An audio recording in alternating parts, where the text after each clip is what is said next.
तब्बल 13 वर्षांपूर्वी ज्याचा मुख्यमंत्र्यांनी अपमान केला, ज्याला ताटकळत उभं ठेवलं, आज त्याच्याच हातात अख्ख्या तमिळनाडूच्या सत्तेच्या चाव्या आहेत. There are so many jackals and other animals in the forest, but there will be only one lion.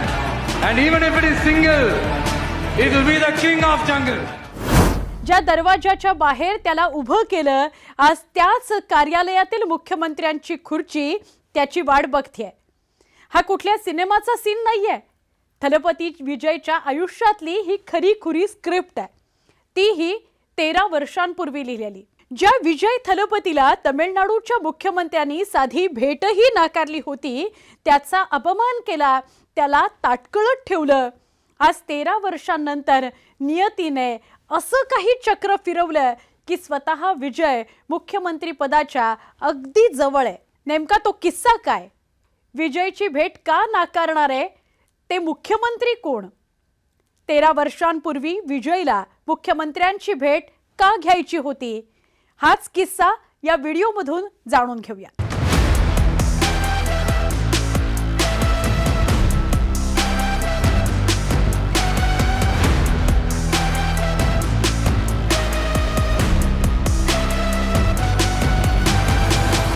किस्सा आहे 2013 सालचा.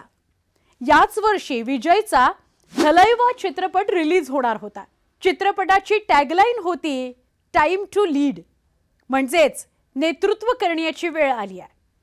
ही टॅगलाईन आणि विजयची वाढती लोकप्रियता तत्कालीन तमिळनाडूचं सरकार हादरवणारी होती. तेव्हा जयललिता या तमिळनाडूच्या मुख्यमंत्री होत्या. विजयची ही टॅगलाईन पाहून तो राजकारणात एंट्री मारतोय की काय अशी शंका जयललिता यांच्या मनात आली. आणि यानंतर जे घडलं ते भयंकर होतं. विजयचा चित्रपट जर का रिलीज झाला तर थेट बॉम्ब उडवून टाकू अशा धमक्या त्याला दिल्या गेल्या. मग काय, सरकारनं सुरक्षेचं कारण देऊन थेट चित्रपटावरच बंदी घातली. यामुळे विजयचं कोट्यवधींचं नुकसान होत होतं.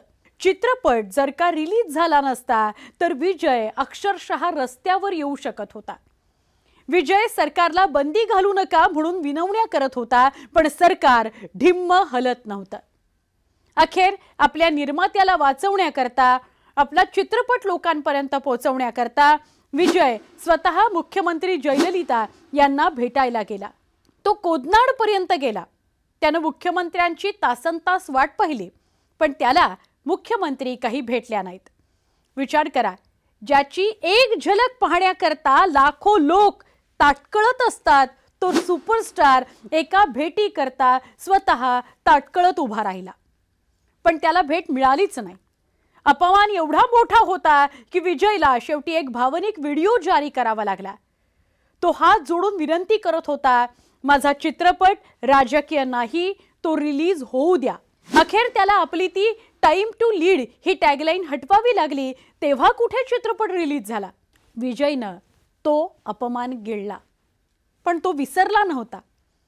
पण म्हणतात ना, सिंहाने 2 पावलं मागे घेतली तर तो घाबरलेला नसतो, तो मोठ्या शिकारीची तयारी करत असतो. विजयने 13 वर्ष शांत राहून आपली शक्ती जमवली. फेब्रुवारी 2024 मध्ये त्यानं आपला पक्ष तमिलगा वेत्री कळघम म्हणजे TVK स्थापन केला. 2026च्या निवडणुका आल्या आणि विजयने थेट मैदानात उडी मारली.